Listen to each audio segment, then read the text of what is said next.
लिखा था। हरि बोल, हरे कृष्णा, हरि बोल, हरि बोल।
সংসার দুঃখ কমর আশার সুর পথে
पुण्य पाठ भजते शुचि सर्व पाप विशुद्धात्मा विष्णु लोक शपथते। हरे कृष्णा कृष्णा कृष्णा हरे हरे, हरे राम राम राम हरे हरे। एक इस जो जगन्नाथ अष्टकम जो गाया है, बहुत सुंदर सुंदर इसका कथा है। मैं पहला ये खाली बोलता हूँ, मुझे बहुत अच्छा लगता है। शुरू वाला ये जो श्लोक है, कदाचित कालिंदी तट विपिन संगीत तरल मुदा भीरी नारी बदन कमला साद मधुप रमार शंभु बंभर अमरपति गणेशार चितपद जगन्नाथ स्वामी नयन पथगामी भव तुमी। कदाचित, कदाचित माने कखनो कखनो, कभी कभी। कदाचित कालिंदी तो तट है, कालिंदी तो तट का मतलब जमुना देवी का और एक नाम है कालिंदी, यानी जमुना के तट पर विपिनो यानी वृंदावन, विपिनो संगीत तरल, तो वहां पर जमुना के तट पर वृंदावन में भगवान कभी बंसुरी बजा के गीत गाते हैं, है ना, बंसुरी बजाते हैं। और मुदा भीरी नारी बदन कमल साद मधुप, जैसे ही भगवान बांसुरी बजाते हैं उसी समय गोपी लोग आ जाते हैं। जिस प्रकार मुदा भीरी यानी मुदा भीरी नारी बदन कमल साद, जिस प्रकार कोई कमल के ऊपर कोई भौरा किस प्रकार रस लेते हैं, उसी प्रकार भगवान जो गोपियों हैं उनका मुखार बिंदु को देख के रस आस्वादन कर रहे हैं। अभी यहाँ पर कोई बात हो सके तो अच्छी बात नहीं है, तो बांसुरी बजा के सबको बुला के और उनका मुख के तरफ, बदन के तरफ ना मुदा भीरी नारी बदन, शरीर को, मुख को भगवान निहार रहे हैं, ये तो अच्छी बात नहीं है। कोई अगर सुंदर यहाँ पर कोई सी बोलिए लड़की है तो कोई अगर देख रहे हैं टकटकी लगा के, ये तो अच्छी बात नहीं है, निंदनीय है। लेकिन यहाँ पर दूसरा लाइन में क्या करे, ऐसा गलत मत समझो, वो निंदनीय बात और लंपट जैसा काम वो नहीं। यहाँ पर क्या करे, रामार शंभु बंभा अमरपति गणेशार चिदपद जगन्नाथ स्वामी नयन पथगामी भव तुमी। रमा इसका, जिसका पत्नी रमा है, लक्ष्मी जी, जो हर टाइम, वो पति पता है, हर टाइम चरण दबाते हैं। अगर भगवान ही कोई निंदनीय अगर काम किया होता तो लक्ष्मी जी पति पतस्ती हो कभी रहते थे क्या भगवान के सामने? इसलिए रमा चरण में, शंभु भगवान शिव उनके चरण में रहते हैं। बंभा, बंभा भी भगवान की आराधना करते हैं। अमरपति, अमरपति माने इंद्र, तो और लास्ट में के गणेश, गणेश भी भगवान की आराधना करते हैं। तो ऐसे जो इस सृष्टि में जो पहला पूज्य जाने वाला गणेश जी है, वो भी उस भगवान की चरण की आराधना करते हैं। ये कोई मामूली हमारे जैसा टकटकी लगा के कोई स्त्री को देखने वाला नहीं है, ये साक्षात परम ब्रह्म परम पुरुष भगवान सच्चिदानंदमय रूप है। ये यहाँ पर ज्ञात कर रहा है, सब सावधानी से इसको थोड़ा समझना चाहिए। तो आज हम इसमें नहीं जाएंगे। हम लोग जगन्नाथ लीला में हम लोग ये किया है कि जगन्नाथ जी का लीला हमने चालू किया है। तो 4 नवंबर में जगन्नाथ जी का लीला एक किया है, वो है माधव दास की लीला। वो लीला वहाँ पर ही होगा। माधव दास की और भी लीला है जो हमने श्रवण किया रविवार को, नेक्स्ट रविवार को वहाँ पर श्रवण करेंगे। आज यहाँ पर एक बहुत ही सुंदर, जितना भी आप देखेंगे बड़े बड़े भक्त, इस शास्त्रों के ऊपर जितना भी बड़े बड़े भक्त हुआ, भक्त मन में 99%, 99% भक्त जो है हमारे जैसा गृहस्थ भगवान को प्राप्ति किया। कोई बड़े बड़े सन्यासी महात्मा नहीं, बड़े बड़े गृहस्थों में रहते हुए ऐसे व्यक्ति भगवान को ऐसे प्रेम के द्वारा प्राप्त किया है। तो आज हम उसमें से एक जो माता है, आप जानते उसका नाम, जिसका नाम है कर्माबाई। कर्माबाई की लीला कौन कौन सुना है? हाथ उठाइए। कितना तक सुना है, क्या जानते हैं बताइए थोड़ा सा। खाली खिचड़ी खाया और क्या? हमने वही जाना जगन्नाथ जी। लालमोहन को बताइए, आप बहुत उत्सुक है, बताइए क्या क्या सुना, थोड़ा सा बताइए। फिर तो थोड़ा हम क्या है, हमने भी वही खिचड़ी तक ही सुना है, पता है। बोलिए बोलिए, कुछ तो पर कुछ ये नहीं है, इधर सब अपना ही, कोई ये नहीं, बाहर का कोई नहीं।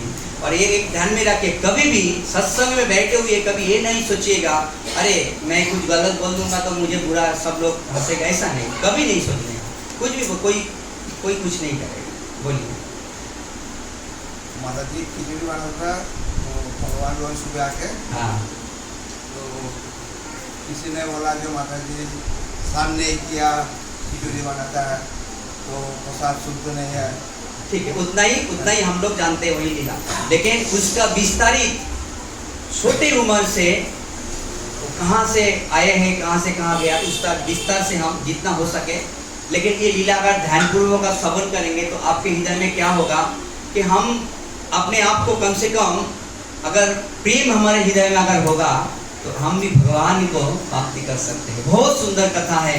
और किस प्रकार, कुछ भी साधन नहीं है, थोड़ा सा साधन में भगवान जगन्नाथ जी रिझ जाते हैं। किस प्रकार उन्होंने भजन किया उसके बारे में चर्चा करेंगे।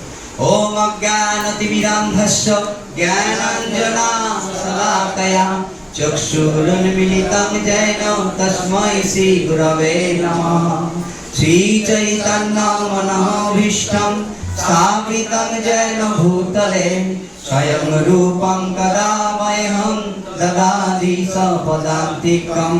वन्दे अहं श्रीगुरवो श्रीयुतपदकमलं श्रीगुरान् वैष्णवान् च श्रीरूपं साग्रजातं स्वगण रघुनाथं तं सजीवं सावधूतं सावधूतं परिजनसहितं कृष्ण चैतन्य देवं श्रीराधा कृष्ण पदानं सहगण ललिता श्रीशतानिकं। नमो विष्णुपादाय कृष्णप्रेष्ठाय भूतले श्रीमते भक्ति वेदांत स्वामी निति नामिने। नमस्ते सरस्वती देवे गौरवाणी प्रचारिणे निर्विशेष शून्यवादी पाश्चात्य देशधारिणे। वाञ्छाकल्पतरुभ्यश्च कृपा सिन्धुभ्येव च पतितानां पावनेभ्यो वैष्णवेभ्यो नमो नमः। पंचतत्मकं कृष्ण भक्तरूपं स्वरूपकं भक्तयवतारं भक्ताख्यं नमामि भक्तशक्तिकं।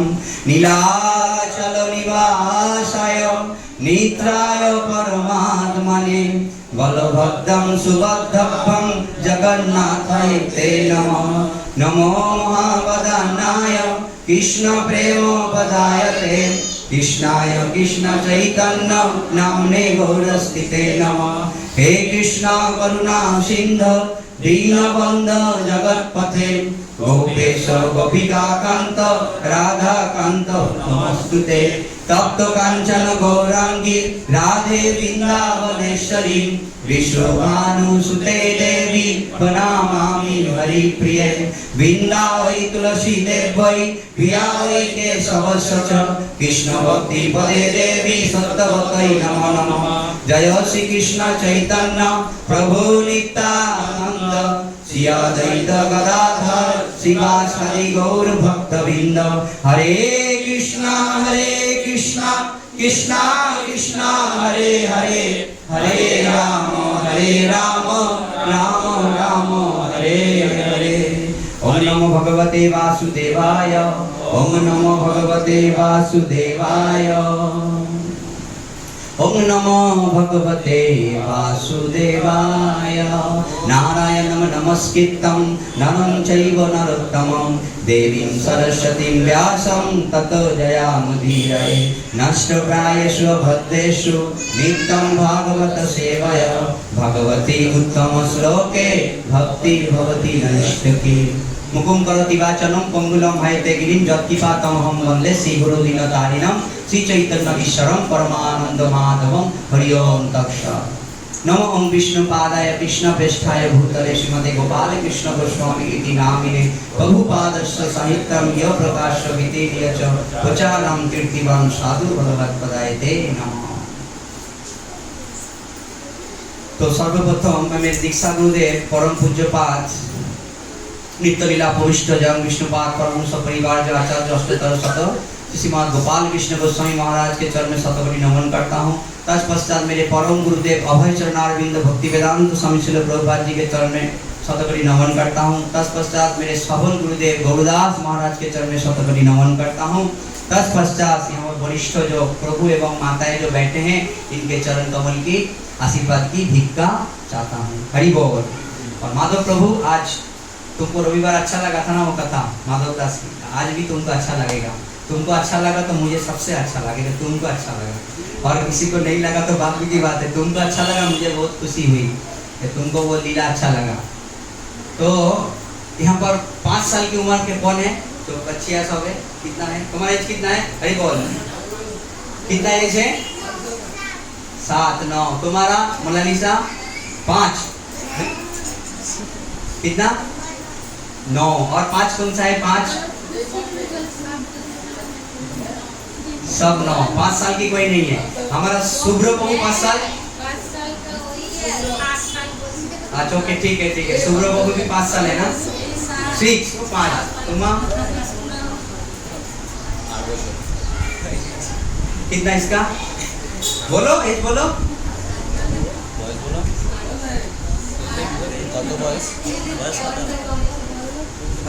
हरि बोल। तो सभी बच्चे लोग ध्यान पूर्वक सुनिएगा।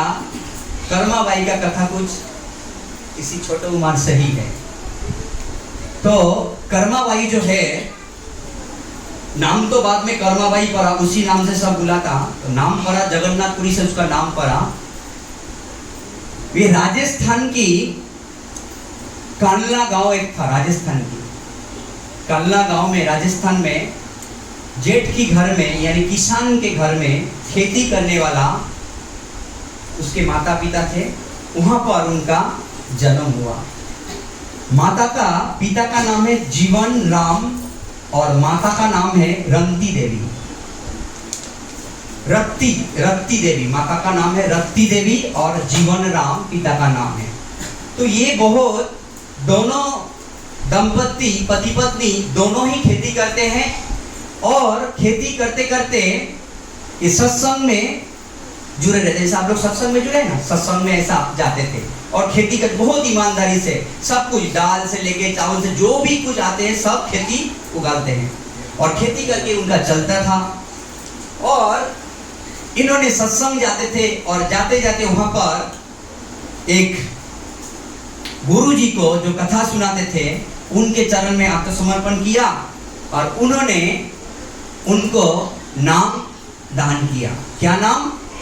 भज राम कृष्ण हरि, भज राम कृष्ण हरि, भज राम कृष्ण हरि, बोल राम कृष्ण हरि। ऐसा नाम करते थे। तो जब गुरु ने नाम दिया, खेती करते करते हर समय नाम लेते थे। ऐसा करते करते चौथापन आ गया, उनका कोई संतान नहीं था। तो गुरु की कृपा से चौथे पन में बहुत उम्र हो गया और उसी जीवन राम और रत्ती देवी के घर में वही कर्माबाई जन्म लिया। जन्म का लिखा गया विक्रम संवत 1615। उन्होंने 1615 में जन्म लिया। महाप्रभु तभी आ गए, महाप्रभु के बाद 1615 में जन्म लिया। और जन्म लेते ही शुरू से विलक्षण थे और गुरु जी की कृपा से, और उन्होंने अपने पुत्र को भी सम्मानते थे, पुत्री को भी। एक ही पुत्री था जिसका नाम था कर्माबाई।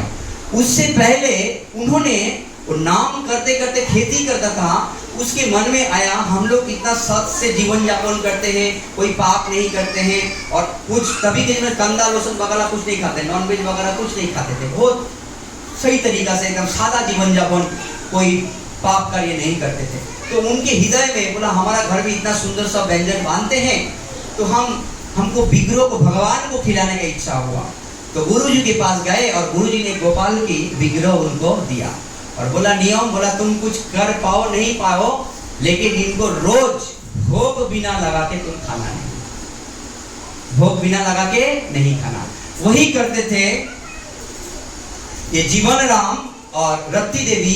भगवान को कुछ भी हो ना हो, रोज भोग लगा के रोज ही सब कुछ करते थे। भगवान को शान सिंगर और रोज भोग लगा के वो भगवान को भोग लगा के पाते थे। और कर्मा भाई भी जैसा ही जन्म आया, उसको भी शुरू से क्या सिखा दिया, भज राम कृष्ण हरि, भज राम कृष्ण हरि। इस प्रकार वो भी नाम लेने का शुरू किया। और ऐसा करते करते देखिए ये 3-4 घंटा का है, मैं इसको छोटा करके एकदम बोल दूंगा और भी थोड़ा फास्ट बोलना पड़ेगा मेरे को, क्योंकि पूरा नहीं कर पाएगा। बहुत विस्तार से एक एक कथा सुनने के जैसा, हृदय में धारण करने का जैसा है, इतना सुंदर कथा है उनका। तो उन्होंने ऐसे 5-6 साल की तभी उम्र हुआ, 6 साल की, इसका कर्माबाई की। कर्माबाई की नाम, उसका पूर्व जीवन का तो नाम तो नहीं दिया, जो कर्माबाई वही नाम को उल्लेख किया गया। कर्माबाई की 5-6 साल उम्र हुआ। वो माता पिता जो थे जीवन राम और रत्ती देवी जो थे, वो भगवान की, गुरुजी ने बोला भोग बिना लगा के कभी तुम खाना नहीं और भगवान की सेवा कभी छोड़ना नहीं। वो इसीलिए खेती और भगवान की सेवा छोड़ के कहीं पर नहीं जाते थे, वहीं पर लगा रहते थे। और एक बार सोचा कि हमने स्नान करने के लिए, कोई तीर्थ में स्नान करने के लिए जाना है, तो हम लोग सुबह अगर निकलते हैं जल्दी तो शाम को वापिस आएगा। बोला फिर भगवान का सेवा कैसे होगा, ऐसा चिंतित था, किसको देगा, बाजू में भी नहीं दे सके, क्योंकि भगवान वैष्णव के हाथ से ही सेवन करते हैं, सेवक होते हैं, और अभक्त के हाथ में भगवान सेवा नहीं लेते हैं। एक बहुत ही, देखिए भाई हमारा अगर भगवान नहीं है, कोई हमारा लड़की है, हम छोड़ के जाना चाहते, बाजू में बोल दे उसको खाना पीना दो, बात अलग है, लेकिन भगवान की सेवा कौन करेगा, ऐसा उसको चिंता था। 5-6 साल की तभी वो कर्मा थे। आके बोला पिताजी क्या हुआ, आप इतना चिंतित क्यों हो? तो बोला बेटी हमको जाना है, तीर्थराज में जाना है, और हम सुबह जाएंगे, शाम को रात को घर आ जाएंगे, और हमको ये चिंता हो रहा है कि भगवान की सेवा कौन करेगा। बोला मैं करूँगा। बोला तुम कर पाओगे इतना छोटा? बोला हाँ मैं कर सकता हूँ। तो उनको माता को बोला ये तो सेवा तो नहीं करते, लेकिन मैं जो कुछ भी करता हूँ ये सब कुछ देखते हैं, प्रसाद जब भी बनाते हैं, भोग लगाते, सब कुछ देखते हैं कर्मा। बोले मैं पिताजी मैं कर लूँगा। तो पिताजी ने बोला ठीक है तुम कर लोगे तो हम रात तक आ जाएंगे। तुम कुछ भी अगर नहा नहीं सकते हो, श्रृंगार नहीं कर सकते हो, आरती नहीं कर सकते हो, कम से कम भगवान को भोग तो लगाना पड़ेगा। बोला पिताजी मैं अगर ज्यादा कुछ व्यंजन बना तो नहीं सकता हूँ माता के जैसा, लेकिन मैं खिचड़ी जरूर बना सकता हूँ। तो माता ने बोला, पिता ने बोला ठीक है तो तुम सेवा करना भगवान का। तो उन्होंने क्या किया, दोनों मिलके तीर्थ में चले गए स्नान करने के लिए। और यहाँ पर सुबह क्या किया, कर्मा ने, छोटी सी कर्मा 5-6 साल की उम्र ही है, और उस उम्र में उन्होंने जाके भगवान के लिए बाजरा का खिचड़ी बनाया। पहला बाजरा का खिचड़ी बनाया, और बाजरा का खिचड़ी बना के भगवान को, गोपाल जी को, सवरिया को दिया। जैसे ही भोग दिया वो देखते थे, माता भी देते, भोग लगाता था और देखते थे। और उन्होंने बोला, वो सोचते कि भगवान पाते थे, तो बोला अरे सवरिया ले लो, कन्हैया ले लो, भोग ले लो। तो भगवान तो आए नहीं, भगवान तो भोग नहीं ले रहे हैं। तो फिर विनती करने लगा। बोले ओहो लगता है तुलसी पत्र दल, माता ने तुलसी दल डालते थे, तुलसी दल डालना भूल गया। तो तुरंत गया पांगन में जाके पेड़ से पौधे से तुलसी दल लाके छोड़ दिया, तुलसी दल दिया। फिर बोला कि अरे सबरिया पालो। तो उनके घर में गाय है और देसी गाय का घी खिचड़ी में देते हैं, तो खिचड़ी में डाला है। और माता ने देखा घी डालते हैं और गुड़ भी देते हैं अलग से, और पानी देते हैं, गुड़ रहते हैं घर में। और उन्होंने क्या किया, जैसे ही तुलसी दल दिला तो फिर भी बोला अरे सबरिया कहना खाओ, अभी क्यों नहीं खाते हो, क्या कमी है? तो बोला ओहो लगता है घी का कमी हुआ। तो फिर आके थोड़ा और घी डाल दिया, तो फिर भी नहीं, अरे सबरिया लो, फिर भी नहीं लिया। फिर भी क्या बोला अरे गुड़ अगर कम हुआ रहेगा, तो फिर और गुड़ थोड़ा दिया अलग से, फिर भी नहीं लिया। बोला अरे क्या हुआ? तो ऐसे करते करते टाइम बीताते जा रहे। बोला अच्छा तुम अकेले पाते हो, तो मैं समझ गया। तो घर को बंद करके चले गए। घर को बंद करके कर्मा भाई घर बंद कर दिया, बाजू में चले गए और बाजू में जाके खिड़की से देख रहे भगवान आ के नहीं रहे, फिर भी नहीं आया। अभी जेठ की लड़की थोड़ा सर भी गर्म हुआ, कहते थोड़ा सा गर्म हो गया, गुस्सा किया, अरे तुम खाओगे क्या नहीं खाओगे? बोला ओहो मुझे लगता है माता ने पर्दा करते थे, तो पर्दा, और उनके पास उतना ज्यादा भी बहुत धन दौलत नहीं थे कि पर्दा भगवान के लगा बहुत सारा मंदिर, ऐसा नहीं था। वो माता के पास ओढ़नी रहते थे और पिता एक बाजू पकड़ते थे, माता एक बाजू पकड़ते थे, वही पर्दा हो जाते थे, भोग लगाते थे। बोला अभी मैं कहाँ से पर्दा लाऊं? तो बच्चे लोग दिखते ना घाघरा पहनते हैं ना, ऐसा घाघरा, तो उन्होंने क्या किया? बोला वो तुमको पर्दा नहीं लगा इसीलिए, तो खड़ा हो गया और घाघरा को ऐसा पकड़ के बोला अभी तो खा लो सावरी, अभी तो खा लो। तो फिर भगवान फिर भी नहीं आया, तो और ये हो गया, गुस्सा हो गया। तो उन्होंने क्या किया? ठीक है तुम नहीं खाओगे तो मैं अभी जाके कुआं में कूद के मैं पान दे दूंगा। तो जैसा ही ऐसा 5-6 साल की बोला, तुरंत भगवान ने प्रकट होगा, साक्षात भगवान प्रकट होके उनका हाथ पकड़ लिया और हाथ पकड़ के उन्होंने बोला अरे कर्मा रुको। तो तभी क्या किया? खिचड़ी भगवान दोनों हाथ से खाने लगा। कर्मा ने बोला अरे प्रभु ऐसा करते करते शाम हो गए, अरे भोग लगाते लगाते नहीं करते, ऐसा करके शाम हो गया, वो भी नहीं कुछ खाया। वो बोला था जब तक भगवान को भोग नहीं लगाते तब तक कुछ पाना नहीं, और वो भी नहीं खाया, छोटी बच्ची वो भी नहीं खाया। और भगवान जैसे ही दोनों हाथ से पाने लगा और कर्मा ने बोला अरे प्रभु रुको, मैं भी तो भूखा हूँ, मेरे लिए भी तो कुछ तो रखो। तो भगवान ने तुरंत अभी क्या किया? अपने हाथ से लेके कर्मा के भी मुंह में दिया और भगवान को वो भी खिला रहे। दोनों ने भोग ऐसे और वो गदगद हो गया भगवान की उच्छिष्ट प्रसाद पाके। कर्मा तो नृत्य करने लगा, बहुत आनंद हो गया, पूरा सेवा विवाह करके भगवान को शयन दे दिया। और रात को जब माता पिता आए, पहला ही पूछा बेटी भोग लगाया था भगवान को? बोला भोग तो लगाया, आपका भगवान बोला तेरा मेरा है, बहुत मुझे सता है। क्यों तेरा मेरा क्यों है? बोला ऐसे तो भोग नहीं खाया, बहुत कुछ करना पड़ा, ये वो जैसा जैसा सब वो बताया। वो तो तब चक किया, उसका पिता ने हाथ पकड़े, क्या बात कर रहे बेटी, ऐसा भगवान साक्षात तो विश्वास नहीं कर रहा था। तो उन्होंने सोचा कि कभी कर्मा झूठ तो नहीं बोलता है, उसको इतना बात बनाने को नहीं आता है ना। कभी कभी जो समझदार है, कोई बनाया हुआ बात और सत्य बात उसको मालूम पड़ जाता है। आप देखिएगा कोई बना हुआ बात अगर कोई बोलेगा झूठ तो उसको तुरंत मालूम पड़ जाते हैं, और कोई सत्य बात है तो वो हृदय से पता चल जाता है। तो बोला मेरे बेटी तो झूठ तो नहीं कहेंगे। बोला ठीक है। तो फिर काल किया तेरे हाथ से खा, तो तू ही अभी भोग बना, तू ही भोग लगा।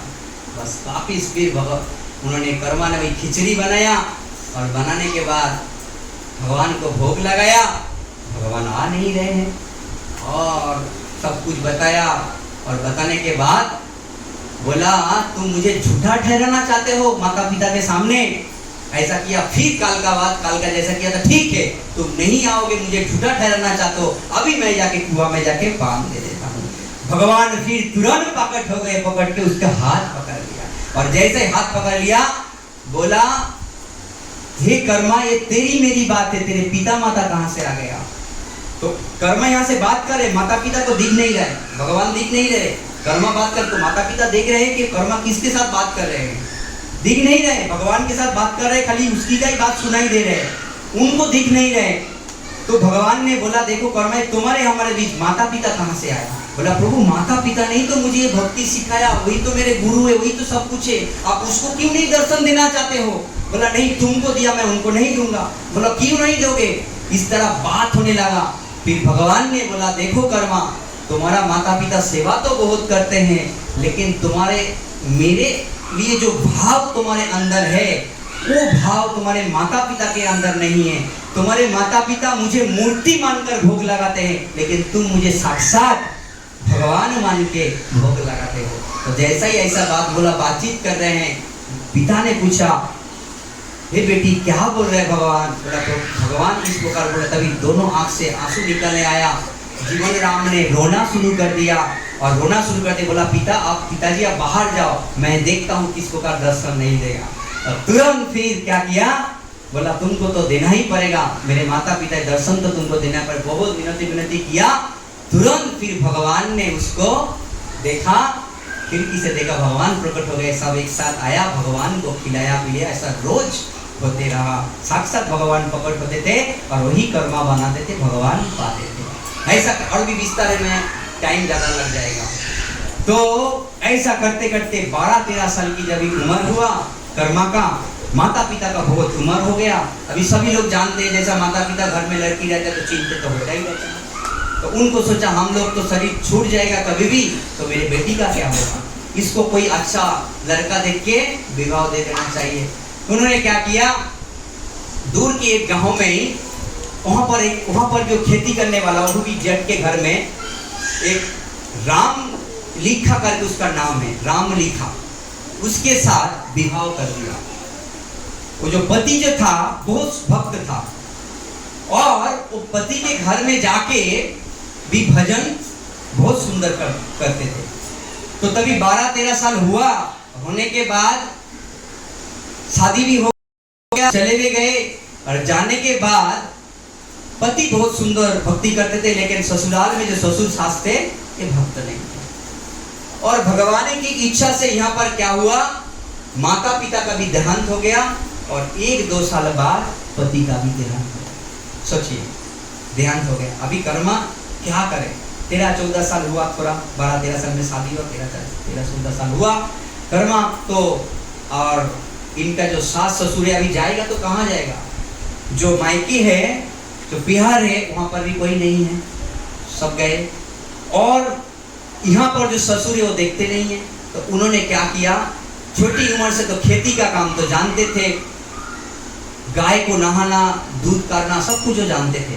तो ऐसा कुछ भी काम करके अपना जीवन निर्वाह करते थे। और हर टाइम मन में जो मैं क्या करूं, मैं किधर जाऊं, ऐसा सोचते थे, ऐसा जीवन निर्वाह करते थे। एक दिन नदी में नहाने के लिए उन्होंने गया, कर्मा ने नहाने के गया और पैर में 2-3 बार ठक्कर लगा, कोई वस्तु नीचे है। और जैसा ही डुबकी लगा के देखा नीचे, उसको पता नहीं क्या है, जगन्नाथ जी का विग्रह था छोटा, तो उसको पता नहीं तो क्या है। तो साधु संत को दिखाया, बोला ये तो जगन्नाथ जी का विग्रह है। और उसको शुरू से जब तक छोटी उम्र से जो वो नियम, रामकृष्ण हरि नाम लेते थे और जहां पर भी गया उनके जब भी ससुर के घर में भी जब भी गया तभी वो भोग लगा के पाते थे और नाम करते थे। वो इनका नित्य नियम हो रहते थे। और करते करते जगन्नाथ जी, उसका मन में यही था कि मैं कहाँ पर जाऊं। एक दिन रात को जगन्नाथ जी सपने आ गया कि कर्मा तू सोचती है कहाँ पर जाए, क्या करे, तू और हो गया बहुत, तू अभी मेरे धाम को आ जा। कहाँ पर आओ प्रभु, जगन्नाथपुरी। तो भगवान ने कहा जगन्नाथपुरी कहाँ पर है प्रभु, उड़ीसा में। तो भगवान ने बताया देखो कर्मा, ये जो सत्ययुग का जो धाम है बद्रीनाथ, जो है सत्ययुग का धाम है बद्रीनाथ भगवान, त्रेता युग का जो धाम है रामेश्वर, और दापर युग का जो धाम है द्वारका, और कली युग का जो धाम है जगन्नाथपुरी। मैं इस चारों धाम में विराजमान करता हूँ, तुम वहां पर आ जाओ। और कर्मा ने क्या किया, तुरंत भगवान की स्वप्न देख के और जगन्नाथ जी जैसे विग्रह था उसको लेके उस राजस्थान से उन्होंने जगन्नाथपुरी की ओर यात्रा किया। सुनिएगा ध्यानपूर्वक, बहुत सुंदर कथा है। और ऐसा नहीं, आज भी उस कर्मा का नाम का खिचड़ी आज भी जगन्नाथ मंदिर में चलते हैं। तो जब भी जगन्नाथपुरी में गए, जगन्नाथ जी को उन्होंने दर्शन किया। साक्षात जगन्नाथ को भगवान कृष्ण, बलदेव और सुभद्रा को साक्षात दर्शन किया, विभोर हो गए और बहुत आनंद हो गए। और कुछ ही दूर में उन्होंने एक कुटिया का निर्माण किया और क्या करते थे, रोज शाम को आके भगवान को दर्शन करते थे और थोड़ा कुछ काम भी कर लेते थे। करके क्या करते थे, वही वो खिचड़ी बनाते थे। और खिचड़ी बनाते बनाते लास्ट में उतना साधन भी नहीं है, पैसे का भी नहीं है, तो उन्हें भीख मांगने को निकालते थे। भीख मांग के जो भी चावल दाल जो भी बजा जो भी आते थे सब खिचड़ी बना के क्या करते थे, साधु संतों को बांटते थे। जैसा जो भी, और साधु संतों को बांटते थे, ऐसा खिचड़ी का टेस्ट बनते थे। जगन्नाथपुरी में जो भी साधु संत आते थे सभी ने ऐसा, सब जगह कोई साधु अगर दूसरा जगह से आए उसको बता रहे तुम कहाँ पर जा रहे हो, बोला जगन्नाथपुरी। वहां पर क्या पर, बोला जगन्नाथ जी का दर्शन। बोला जगन्नाथ जी का तो दर्शन करोगे, लेकिन एक काम और करना, वहां पर कर्मा नाम की एक भाई है, उनके हाथ का खिचड़ी पाना, तुम्हारा जीवन सफल हो जाएगा। इतना सुंदर टेस्ट बांधे थे। तो ऐसे चारों ओर फैल गया। और भगवान तो पहले से खिचड़ी खाते ही थे, और वो क्या करते थे, खिचड़ी बनाते थे, भगवान को भोग लगाते थे, साधु संतों को बांट देते थे, यही काम करते थे सब जगह। ये हो गया। एक दिन क्या हुआ, मंदिर से जगन्नाथ जी निकल पड़े। जगन्नाथ जी जैसा ही निकला, बलदेव बोला भाई कहाँ पर जा रहे हो, छोटे कहाँ पर जा रहे हो? बोला अरे वो कर्मा का खिचड़ी खाने के लिए, मैं तो पहले से खाता हूँ खिचड़ी खाने के लिए। सुबह सुबह पहले एकदम मंगला से पहले वो भाग जाते थे, और वो बहुत सुबह सुबह बना देते थे, और मैं जाता हूँ। तो बलराम बोले मैं भी जाऊंगा। बोले चलो। सुभद्रा बोला मैं क्यों भाग रहा, मैं भी जाऊंगा। तीनों रूप बदल बदल के जाके वहां पर बैठ जाते हैं।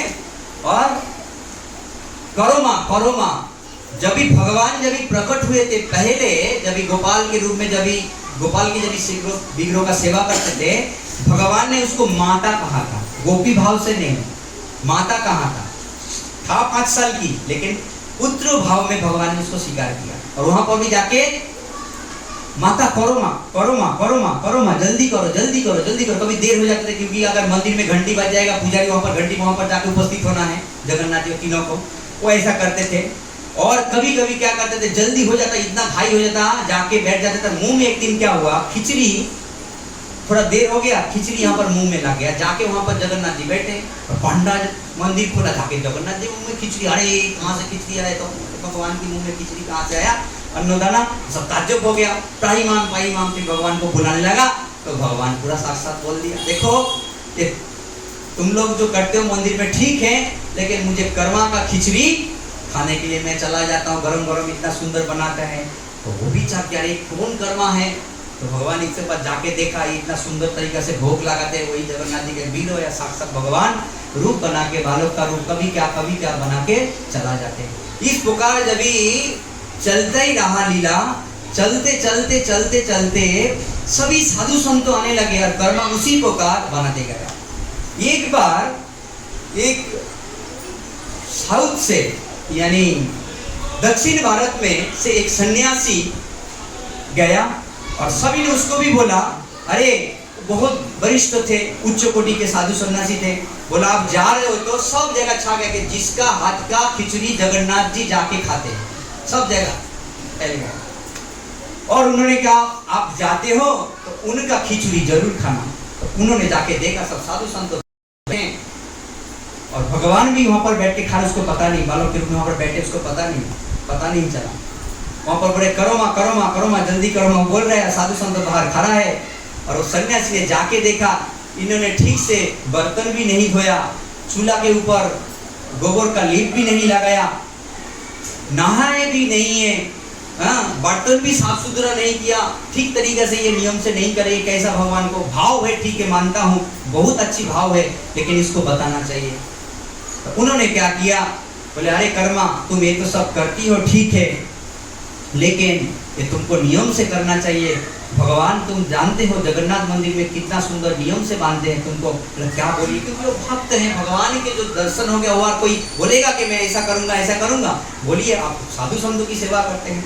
तो साधु ने बोला कि तुम कल से चावल को 10 बार धोना, दाल को 5 बार धोना, फिर गोबर से चौका लगाना, फिर बर्तन को 10-5 बार धोना, और खुद स्वच्छ होके बराबर नहाना, और इतना ऐसा सब कुछ बता दिया। अभी भगवान आते थे कभी 5:30 बजे, कभी 6 बजे आके वो भोग लगा देते थे, आके मंगला से आके यहाँ पर आके बैठ जाते थे, और खिचड़ी खा के फिर वहां पर जाके बैठते थे, फिर पुजारी मंदिर खोलते थे, फिर चालू होता था, रोज बैठ जाते थे। और आज क्या हुआ, भगवान आके करोमा भगवान ये नहीं क्या बोला, कर्मा ने क्या बोला, अभी टाइम लगेगा, बैठो, मुझे सब ये चौका लगाना है, दाल धोना है, चावल धोना है, ये सब टाइम। अभी सुबह से लेके करते गया, 10 बज गया, खिचड़ी अभी तक नहीं बना, और भगवान के वहां पर टाइम लगा। उस दिन क्या किया भगवान ने, बिना भूखा चले, उस दिन खिचड़ी नहीं खाया, भगवान ने खाया नहीं, और ऐसा करते रहते टाइम लग गया, और कर्मा को भी थोड़ा मन दुखी हो गया, और भगवान को भी भूखा थे, और भगवान ने कुछ खाया नहीं, वहां पर जाके मंदिर में बैठ गया। और फिर क्या किया, और देखा, सन्यासी ने देखा कि कर्मा तू तो बहुत सुंदर तरीके से किया, तो मेरा बोलने से काम हुआ, कम से कम आचरण सुंदर तरीके से कर रहे हैं। और रात को गया बाबा सोया, सन्नसीब आया और जगन्नाथ जी आ गया सपने, और सपने में बोल रहे हैं जैसा ही दर्शन दिया प्रणाम करे। प्रभु बोलिए क्या? बोले क्या हुआ, क्या तुमने कल किधर गए थे, किसको क्या बोल के आए थे? बोला प्रभु मैं तो वो कर्मा को तो थोड़ा सा ऐसा ही बताया ताकि आपकी सेवा, आपने ही तो बताया, शास्त्रों में तो सब दिया गया है नियम से, इतना सुंदर सुंदर से करने के लिए आपका मंदिर, बोलो तो सब ठीक है। हाँ, वो मुझे, वो मेरे जसोदा जैसे हैं, वो मेरे कौशल्य जैसा है, वो मैं थोड़ी ना मैं मंदिर के जैसा मैं उसको मानता हूँ, तुम उसको क्यों दिया? मैं भूखा हूँ, आज खा नहीं पाया, ऐसा ऐसा बहुत डांट लगाया, फटकार लगाया। हाँ, बोला उसके बीच में माता कौशल्य क्या इतना कुछ नियम करते हैं, बच्चे को गोद में लेके, मुझे गोद में लेके खिलाते हैं, इस पूरा आज से नहीं, मैं उसको 5 साल की उम्र से उसके हाथ से मैं खिचड़ी खा के आता हूँ, तुम्हारे वजह से आज मेरा खाना बंद हो गया। तो उनको बहुत फटकार लगाया। फटकार लगाने के बाद क्या किया, फिर जाके सन्यासी ने कर्मा के चरण में पड़ गया। बोला बेटी तू बहुत भाग्यवान है। बोला क्या कर रहे हैं आप, इतना महात्मा है, मेरे चरण में पड़ के मेरा पाप किधर जाएगा? उन्होंने भी रो रहा, इन्होंने भी, तेरे लिए भगवान ने आज खाया नहीं और मुझे ऐसा कर लगाया। तो फिर बोलने के बाद वो भी विभोर हो गए, और जाने के बाद वो भी और कहीं नहीं गया, वो कर्मा की कुटिया के बाजू में ही रह गया। कर्मा का खिचड़ी हर रोज खाते थे। इस प्रकार ऐसे होते होते होते होते समय बढ़ते गया। ज्यादा दिन नहीं, उन्होंने 1615 में उसका आविर्भाव हुआ था और 1634 में उन्होंने शरीर छोड़ दिया। 19 साल तक उन्होंने था कर्मा। और उन्होंने क्या किया, जाके जगन्नाथ जी का ऐसे विरोह इतना हुआ कि हे प्रभु मैं रह नहीं सकता हूँ, कि इतना लीला करते थे, जितना विरोह जब बढ़ जाता है, जिस प्रकार ऐसा क्रम है, आप देख सकते हो रूप गोस्वामी सनातन गोस्वामी को क्रम देते हैं। पहला क्या है, नाम। पहला क्या होता है, भगवान की नाम। जब भी नाम ठीक से हम करते फिर क्या प्रकट होता है, क्या प्रकट होता है? नाम के बाद रूप। नाम करते करते फिर भगवान की रूप प्रकट होगा। रूप के बाद क्या प्रकट होगा, भगवान की लीला। भगवान लीला करेगा, लीला करेगा, और लास्ट में लीला करते करते क्या प्राप्ति होगा, भगवान की धाम। नाम, रूप, लीला, धाम, ये क्रम है। ये सभी से जितना भी है सबसे मेन है नाम। नाम जितना जल्दी कृपा करेगा, रूप, लीला, धाम उतना नहीं। नाम सबसे पहला, जो हम लोग नाम करते हैं ना, यही नहीं।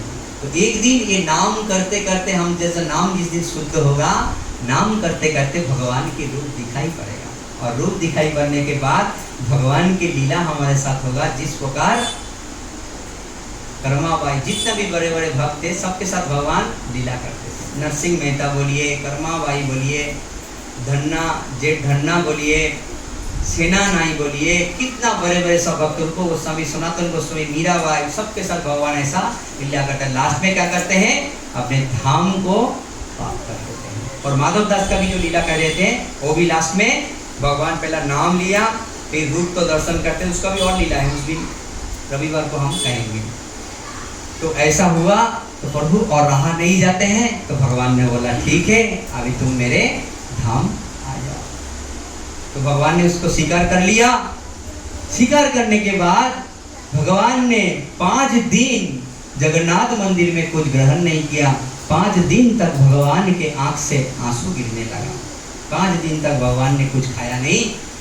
जगन्नाथ मंदिर पे आज भी है, भगवान प्रसाद पाया क्या नहीं पाया, उसका भी टेस्ट करने का, देखने का व्यवस्था है। कैसा है, एक थाली में जल रहेगा, भगवान अगर प्रसाद पाया रहेगा तो उस थाली के जल के अंदर भगवान की मुंह दिखाई देगा।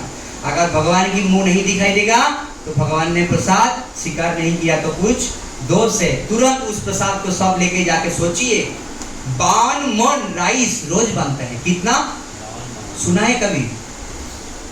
52 मन राइस रोज बनते हैं, और उतना सामग्री पूरा बनने के बाद सबको जाके एक जगह है जहां पर पूरा गड्ढा खोल के उस प्रसाद को गड्ढा में डाल दिया जाता है, फिर से नया बार। सोचिए किस प्रकार सेवा है। जिस दिन नहीं खाएंगे, कुछ खूंट अगर रह जाएंगे, दोबारा प्रसाद बनेगा, दोबारा भोग लगेगा।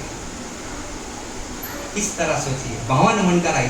और जगन्नाथपुरी एक ऐसा धाम है, कोई अगर 20,000, 10,000, 50,000 भी लोग को लेके जा रहे हैं जगन्नाथपुरी, उसको फोन करके बोलना नहीं पड़ेगा 50,000 के लिए हमको प्रसाद रख दीजिए, बोलने का जरूरत नहीं। 10,000 के लिए बोलने का। जगन्नाथ जी अब जाएंगे आनंद बाजार में, बिना बोले 10,000 लोग प्रसाद पा सकते। ये जगन्नाथ की महिमा है। वो ऐसा बना देते उस हाड़ी को, इतना छोटा सा मटका है। आप सोचेंगे इतना छोटा सा मटका, आप सोचेंगे अरे ये क्या होगा इतना छोटा सा मटका से, ये तो हम लोग 2-3 में खा जाएंगे, 10-12 लोग को कैसा भरेगा। अब मटके से जब निकालना शुरू होगा, राइस निकालते जाएंगे और थोड़ा सा पाएंगे, आपका पेट भर जाएगा। तो साक्षात हम लोग भी जाके कितना बार ये हुआ है, हमें अरे इतना ये 10 जन कैसा, 20 जन कैसा पाएगा, वो भी नहीं पा सकते। पूरा खाने पाने के बाद भी बच जाते हैं। ये भगवान की महिमा है। ऐसा जगन्नाथ जी का महिमा आज भी साक्षात जगन्नाथ जी इस प्रकार लीला करते। 5 दिन तक भगवान ने कुछ ग्रहण नहीं किया, आंख से आंसू गिरने लगा। और फिर पन्ना ने कहा, हे प्रभु आज से हम वादा करते हैं, सबसे पहला हम आपको भगवान जगन्नाथ जी को भोग तो लगता है गोपाल मंत्र से, और आज से हम कर्मा के नाम से, कर्मा का नाम मंत्र का करके आपको खिचड़ी का भोग हर दिन लगाएंगे। और आज भी जगन्नाथ जी के मंदिर में कर्मा के नाम पर खिचड़ी भोग लगते थे। भगवान वहां पर एक बालक के रूप बनकर जाके कर्मा के कुटिया के सामने जाके भगवान बहुत विलाप आलाप रोला बहुत किया, बच्चे के रूप बन के। भगवान कभी किस रूप में क्या आएगा, भक्तों के साथ क्या करेगा, ये हमारे जानने का शक्ति नहीं है। अगर कोई पहुंचा हुआ भक्त है वो भगवान को पहचान लेगा, नहीं तो जानना बहुत मुश्किल है। इसीलिए भगवान की कथा, भगवान की बारे में कथा को सुनना चाहिए। जब तक हृदय में हम नहीं सुनेंगे, साक्षात भगवान प्रकट भी होगा, हम पहचान नहीं पाएंगे। ध्यान में, भगवान प्रकट होंगे हम पहचान, क्योंकि भगवान के बारे में हम सुन के हृदय चित्त को शुद्ध जब तक नहीं बनाएंगे, और भगवान के बारे में जो सुनेंगे उसको आहट पड़ जाएंगे। भगवान इतना लीला करते हैं, आपको क्या बताएं, ये तो सत्य बात है। जब अभी गोपाल कृष्ण गोसाई महाराज जानते हैं शरीर छोड़ दिया था, रविवार के दिन हमने मंदिर में गए सेवा के लिए। उससे पहला दिन एकादशी था, कीर्तन किया महाराज के लिए, और रविवार को सेवा के लिए गया। मदन मोहन को दर्शन कर रहे, मुंह ऐसा उतरा हुआ है। मैंने सोचा महाराज जी के लिए, क्योंकि वो जानते थे कि आप हमारे धाम में जाएगा, मदन मोहन तो जानते हैं, मुंह तो लटका के रखा है।